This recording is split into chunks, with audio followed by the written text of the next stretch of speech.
Hello friend, welcome back to Gyan education classes. आज का video class 12 के लिए बहुत इंपॉर्टेंट है क्योंकि इस वीडियो में हम लोग देखेंगे हिंदी का। हम लोग मॉडल पेपर देखेंगे आप लोग का, क्योंकि मॉडल पेपर को आप लोग इग्नोर नहीं कर सकते हैं। क्योंकि आप लोग को कल आप लोग का पेपर है, कल आप लोग का 24 फरवरी आप लोग का कल पेपर है क्लास 12 के स्टूडेंट का और क्लास 10 के दोनों के स्टूडेंट का आप लोग का कल हिंदी का पेपर है। इसलिए मॉडल पेपर को आप लोग इग्नोर नहीं कर सकते। मॉडल पेपर आप लोग सॉल्व करके जाइए, क्योंकि मॉडल पेपर में से आप लोग के प्रश्न आप लोग के मिल सकते हैं बोर्ड एग्जाम में। इसलिए इस वीडियो में आप लोग को मॉडल पेपर अच्छे तरीके से सॉल्व कराएंगे पूरे सॉल्यूशन के साथ। इस वीडियो को लास्ट तक क्लास 12 वाले स्टूडेंट अच्छे तरीके से देखेंगे। अगर आप लोग को 100 में 100 नंबर पाना है तो इस वीडियो को लास्ट तक देखिए। आप लोग के बोर्ड परीक्षा एग्जाम में एक भी नंबर नहीं छूटना चाहिए, क्योंकि अगर आप मॉडल पेपर सॉल्व करके नहीं जाते, अगर मॉडल पेपर से आप लोग के प्रश्न लड़ जाते हैं तो आप लोग नहीं कर पाएंगे। इसलिए मॉडल पेपर को अच्छे तरीके से सॉल्व कर लीजिए, क्योंकि बोर्ड एग्जाम में इसमें से प्रश्न आप लोग को देखने को अवश्य मिलेंगे। चलिए आप लोग को बताते हैं। सबसे पहले आप लोग करेंगे क्या। सबसे पहले तो निर्देश 3 घंटे 15 मिनट समय मिलेगा। पूर्णांक आप लोग का 100 नंबर का रहेगा। इसके बाद कुछ निर्देश दिए जाएंगे, सब लोग जिसे आप लोग पढ़ लीजिएगा क्या क्या करना है इसमें। इसके बाद सबसे पहले खंड क के आप लोग बहुविकल्पी प्रश्न देखेंगे। खंड क में सबसे पहले बहुविकल्पी प्रश्न देखेंगे, जो आप लोग का 10 बहुविकल्पी प्रश्न पूछता है। 5 आप लोग के गद्य से बनेगा, 5 आप लोग के पद्यांश से बनेगा। हर एक बहुविकल्पी प्रश्न 1 नंबर का रहता है, मतलब आप लोग के 10 नंबर बहुविकल्पी के तैयार हो जाएंगे। इसमें से आप लोग को 2, 3 या 5 देखने को मिल सकता है बोर्ड एग्जाम में। इसीलिए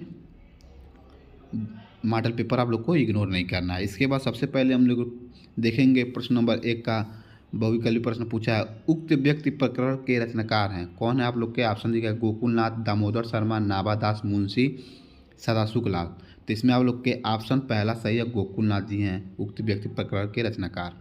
इसके बाद आप लोग का दूसरा प्रश्न भारतेंद्र युग की पत्रिका है, तो भारतेंद्र युग की पत्रिका कौन है। ऑप्शन दिया गया कविचंद सूरदास, सरस्वती, मर्यादा और हंस। तो आप लोग का ऑप्शन तीसरा सही हो जाएगा, मर्यादा आप लोग का भारतेंद्र युग की पत्रिका है। इसके बाद आप लोग का तीसरा प्रश्न है, हिंदी गद्य साहित्य के द्वितीय उत्थान का प्रारंभ हुआ। ऑप्शन दिया सन 1918 में, सन 1900 में, सन 1936 में, सन 1938 ईस्वी में। तो इसमें आप लोग का ऑप्शन दूसरा सही है, सन 1900 में। इसके बाद अगला आप लोग का सेवा सदन के रचनाकार हैं।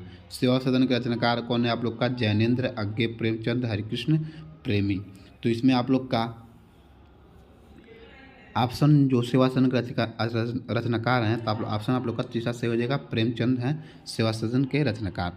इसके बाद हम लोग अगला प्रश्न देखेंगे। अगला प्रश्न आप लोग का पूछा है, पर्दा कहानी के लेखक हैं। पर्दा कहानी के लेखक आप लोग कौन है। ऑप्शन दिया गया ईसा अल्लाह खां, किशोरी लाल गोस्वामी, यशपाल, विष्णु प्रभाकर। तो इसमें आप लोग के ऑप्शन आप लोग का तीसरा सही हो जाएगा, यशपाल जो हैं पर्दा कहानी के लेखक हैं। इसके बाद आप लोग का अगला प्रश्न पूछा, आदिकाल का ग्रंथ नहीं है। इसमें से कौन सा आदिकाल का ग्रंथ नहीं है। ऑप्शन दिया गया कीर्तिलता, विशल देवरासो, आलखंडा, पद्मावत। तो इसमें आप लोग का ऑप्शन चौथा पद्मावत जो है आदिकाल का ग्रंथ नहीं है। इसके बाद आप लोग का अगला प्रश्न पूछा है, अष्टछाप के कवियों का संबंध है भक्तिकाल की। ऑप्शन दिया गया राम भक्ति शाखा से, ज्ञानश्री शाखा से, प्रेमश्री शाखा से, कृष्ण भक्ति शाखा से। तो इसीलिए आप लोग का ऑप्शन चौथा सही है, कृष्ण भक्ति शाखा से अष्टछाप कवियों के संबंध है। इसके बाद आप लोग का अगला प्रश्न, श्रृंगार व वात्सल रस के अमर कवि हैं। ऑप्शन दिया गया केशव दास, कबीर दास, सूरदास और कविवर बिहारी। तो इसमें आप लोग का ऑप्शन तीसरा सही हो जाएगा, सूरदास जी हैं। श्रृंगार और वात्सल्य के अमर कवि सूरदास जी हैं। इसके बाद आप लोग का अगला प्रश्न है, चांद का मुंह टेढ़ा है रचना की विधा है। ऑप्शन देगा काव्य, उपन्यास, निबंध और कहानी। तो इसमें आप लोग का ऑप्शन चौथा सही हो जाएगा, कहानी विधा की। चांद का मुंह टेढ़ा है कहानी विधा की। इसके बाद अगला प्रश्न है, कविवर वाणी के डिकेटर के कथन है। ऑप्शन दिया आचार्य हजारी प्रसाद द्विवेदी, जयशंकर प्रसाद, रामचंद्र शुक्ल, नंदू दुलारे वाजपेयी। इसमें आप लोग का नंदू दुलारे वाजपेयी होंगे नहीं, रामचंद्र शुक्ल हैं नहीं, जयशंकर प्रसाद भी नहीं है। तो इसमें आप लोग का ऑप्शन पहला सही हो जाएगा, आचार्य हजारी प्रसाद द्विवेदी आप लोग के हैं। आप लोग के 10 बहुविकल्पी प्रश्न हो गए। इसके बाद आप लोग के गद्यांश के प्रश्न जो पूछते हैं 10-10 नंबर में, इसे भी हम लोग देख लेते हैं। 10 नंबर का आप लोग का गद्यांश का प्रश्न पूछता है। 2 आप लोग को गद्यांश देगा, जिसमें से आप लोग को 1 करना रहेगा अथवा करके देगा, और 1 आप लोग करेंगे तो 10 नंबर आप लोग को मिलेगा। इसमें पहला प्रश्न दिए गए गद्यांश पर आधारित प्रश्नों का उत्तर दीजिए। इसमें पहला प्रश्न दिया गया ध्यान, जंगल में जिस प्रकार अनेक लता वृक्ष और वनस्पति अपने अदम्य भाव से उठते हुए पारंपरिक सम्मिलन से अविरोधी स्थिति प्राप्त करते हैं, उसी प्रकार राष्ट्र अपनी संस्कृतियों के द्वारा एक दूसरे के साथ मिलकर राष्ट्र में रहते हैं। जिस प्रकार जल के अनेक प्रवाह नदियों के रूप में मिलकर समुद्र में एक रूपता प्राप्त करते हैं, उसी प्रकार राष्ट्रीय जीवन की अनेक विधियां राष्ट्रीय संस्कृति में समन्वय प्राप्त करते हैं। समन्वय युक्त जीवन राष्ट्र का सुखदायी रूप है। जो आप लोग का यह गद्यांश है, जो आप लोग का यह गद्यांश किस पाठ से लिया गया, इसके लेखक कौन है, केवल आप लोग को मैं ये बता दे रहा हूँ। आप लोग का जो जंगल में जिस प्रकार अनेक लता वृक्ष हैं, वो आप लोग के राष्ट्र का स्वरूप नामक पाठ से लिया गया, जिसके लेखक आप लोग के वासुदेव सरल अग्रवाल है। पहला का आप लोग कौन लिया गया, राष्ट्र का स्वरूप नामक पाठ, राष्ट्र का स्वरूप, राष्ट्र का स्वरूप, राष्ट्र का स्वरूप पाठ से लिया गया, जिसके लेखक वासुदेव सरल अग्रवाल हैं। वासुदेव सरल अग्रवाल, वासुदेव सरल अग्रवाल जी आप लोग के हैं। इसके बाद आप लोग का अगला जो गद्यांश है, अथवा करके जो पूछा हुआ है अध्याय पहले दिया गया, इसमें नए शब्द, नए मुहावरे एवं नई रीतियों के प्रयोगों से युक्त भाषा की व्यावहारिकता प्रदान करना ही भाषा में आधुनिकता लाना है। दूसरे शब्दों में केवल आधुनिक युगीन विचारधाराओं के अनुरूप नए शब्दों के गढ़ने मात्र से ही भाषा का विकास नहीं होता है, वरन नए परिभाषिक शब्दों को एवं नूतन शैली प्रणालियों को व्यवहार में लाना ही भाषा को आधुनिकता प्रदान करना है। जो आप लोग का यह गद्यांश पूछा हुआ है, वो आप लोग के भाषा और आधुनिकता चैप्टर से लिया गया है, जिसके लेखक प्रोफेसर जी सुंदर रेड्डी हैं। किस चैप्टर से लिया गया आप लोग का, भाषा और आधुनिकता, आधुनिकता पूरा नाम लिख लीजिएगा, भाषा और आधुनिकता चैप्टर से लिया गया है, जिसके लेखक आप लोग के सुंदर रेड्डी हैं।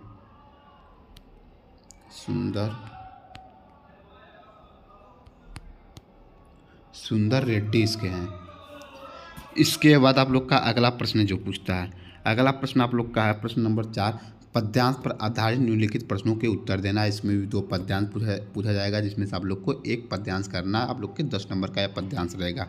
इसमें सबसे पहला आप लोग का दिया गया, नील परिधान विश्व कुमारा, खुल रहा मृदुल अधुखाला अंग, खिला हो जियो बिजली का फूल, मेघ वन बिच गुलाबी रंग, ओ वह मुख पश्चिम के व्योम बीच जब घिरते हो घनश्याम, आरूढ़ रवि मंडल उसको भेद दिखाई देता हो छविधाम।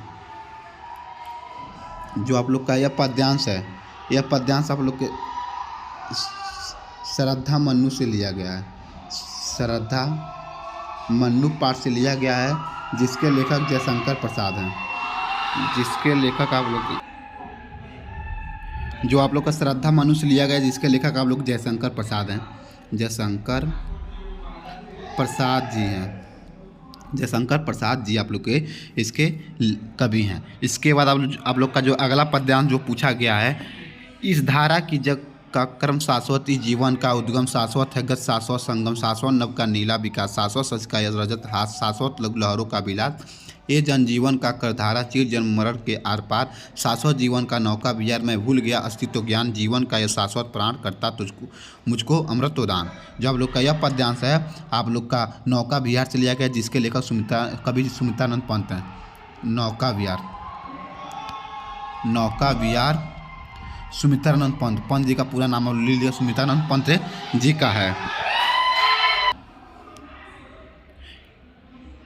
इसके बाद आप लोग का अगला प्रश्न है जीवन परिचय है, जिसमें से आप लोग गद्य के जीवन परिचय वासुदेव अग्रवाल, पंडित दीनदयाल उपाध्याय, प्रोफेसर जी सुंदर रेड्डी, तीनों का आप लोग को एक जीवन परिचय लिखना है। आप लोग के 5 नंबर का आप लोग का यह प्रश्न आएगा, ये आप लोग कर लीजिएगा, मैंने इसका वीडियो अपलोड कर दिया है। इसके बाद पद्यांश में आप लोग का जयशंकर प्रसाद, रामधारी सिंह दिनकर, सूर्यकांत त्रिपाठी निराला, अयोध्या सिंह उपाध्याय, हरिऔध, इनका जीवन परिचय आप लोग किसी एक का तैयार का, मतलब एक का जीवन परिचय लिखना, आप लोग के 5 नंबर का ये भी प्रश्न आएगा। इसके बाद आप लोग के 6वां प्रश्न, कहानी तत्वों के आधार पर पंचलाइन अथवा बहादुर कहानी की समीक्षा लिखिए, अथवा कर्मनाश की हर कहानी प्रमुख पात्र का चित्रण आप लोग को लिखना है। इसके बाद आप लोग को इतना प्रश्न पूछ दिया गया। इसके बाद आप लोग को अगला प्रश्न है खंडकाव्य। खंडकाव्य के प्रश्न जो जिस जिले का रहेगा उसका अलग अलग खंडकाप रहेगा, तो अपने ज़िले का हिसाब से अपना खंडकाप तैयार कर लीजिएगा। आज की रात आप लोग की अंतिम रात है, आप लोग अच्छे पूरे से तैयार करके आप लोग को बोर्ड एग्जाम में बैठना है। इसके बाद आप लोग का अगला जो प्रश्न पूछा है संस्कृत खंड से, खंड ख से आप लोग का संस्कृत खंड से पूछा हुआ है। जो पहला जो दिया हुआ है पद्यांश संस्कृत वाला, ये आप लोग का महामना मालवी चैप्टर से लिया गया। महामना मालवी चैप्टर से लिया गया, महामना मालवी चैप्टर से लिया गया है। और दूसरा जो अथवा करके आप लोग का दूसरा पूछा गया है, ये आप लोग के जातक कथा से लिया गया है। जातक कथा से आप लोग का ये लिया गया है। इसके बाद आप लोग का अगला जो प्रश्न है, निम्नलिखित श्लोकों में से हिंदी संदर्भ सहित का अनुवाद करना है। पहला जो आप लोग का जो पद्यांश है श्लोक, वो आप लोग के सुभाष रत्नावली नामक पाठ से लिया गया है। पहला जो है सुभाष रत्नावली नामक पाठ से लिया गया है, और दूसरा जो आप लोग का है वो निर्पित दिलीप नामक पाठ से आप लोग का लिया गया है। इसे आप लोग लिख लीजिएगा। इसके बाद आप लोग का हिंदी में किन्हीं 2 प्रश्नों का आप लोग को उत्तर देना है। आप लोग किसी 2 प्रश्नों का उत्तर दीजिएगा। इसके बाद श्रृंगार अथवा करुण रस की परिभाषा लेकर उसका उदाहरण दीजिए। इसके बाद श्लेष अलंकार अथवा दृष्टांत अलंकार की परिभाषा उदाहरण सहित लिखिए। चौपाई छंद अथवा दोहा छंद की परिभाषा उदाहरण सहित आप लोग को लिखना है। इसके बाद आप लोग का अगला प्रश्न जो है, किसी एक विषय पर निबंध आप लोग को लिखना है। बेरोजगारी समस्या और समाधान या स्वरमध्य स्वभाव, किसी मेले का आंखों का देखा वर्णन, गोस्वामी तुलसीदास, किसी एक का जीवन परिचय लिख लीजिएगा, तैयार कर लीजिएगा। और सबसे महत्वपूर्ण अब जो आप लोग का निबंध इस 2025 बोर्ड में है वो महाकुंभ मेला पर है। महाकुंभ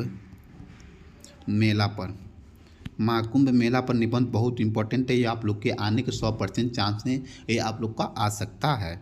इसीलिए आप लोग का अगला प्रश्न आप लोग का है, पावक का संधि विच्छेद होगा। पावक संधि विच्छेद क्या है, तो आप लोग का ऑप्शन पहला पौधन और ए आप लोग का ऑप्शन सही हो जाएगा। दूसरा आप लोग का है प्रजेता का संधि विच्छेद होगा। प्रजेता का संधि विच्छेद कौन सा आप लोग का होगा, तो आप लोग का ऑप्शन तीसरा सही हो जाएगा, प्रधन एजता। इसके बाद आप लोग का पुस्तकालय का संधि है। पुस्तकालय का संधि क्या है आप लोग का, तो आप लोग का बी ऑप्शन सही हो जाएगा, शॉर्ट संधि है।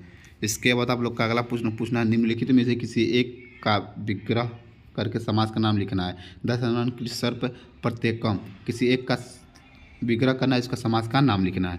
इसके बाद आप लोग को पत्र लिखना है। बैंक में खाता खोलने के लिए बैंक प्रबंधक को आवेदन पत्र लिखिए, अथवा शहर में फैली संक्रामक बीमारी की तरफ जिलाधिकारी को ध्यान आकर्षित करने के लिए आवेदन पत्र लिखना है। सबसे पहले आप लोग को पता होना चाहिए कि पत्र लिखने का सही तरीका क्या है। मैंने इसका वीडियो अपलोड कर दिया, जाकर आप लोग देख लीजिएगा। इसके बाद आप लोग का आया है धातु शब्द तैयार कर लीजिएगा। निम्नलिखित में से किसी एक शब्द के धातु प्रत्यय का योग स्पष्ट कीजिए। इसके बाद अगला प्रश्न है, रेखांकित पदों में से किसी एक पद में प्रयुक्त विभक्ति के साथ संबद्ध नियम का उल्लेख कीजिए। आप लोग का इतने प्रश्न आप लोग के हैं, इसे अच्छे तरीके से तैयार कर लीजिएगा। आप लोग के ये मॉडल पेपर हैं जो आप लोग का इंपॉर्टेंट था। मैंने सब इसका बता दिया, चैप्टर का नाम और पार्ट का नाम, और आप लोग के बहुविकल्पी प्रश्न। इसे अच्छे तरीके से तैयार कर लीजिएगा। अच्छे तैयार कर ही बोर्ड एग्जाम में जाइएगा। अगर चैनल पर नए हैं तो चैनल को सब्सक्राइब कर लीजिए। धन्यवाद।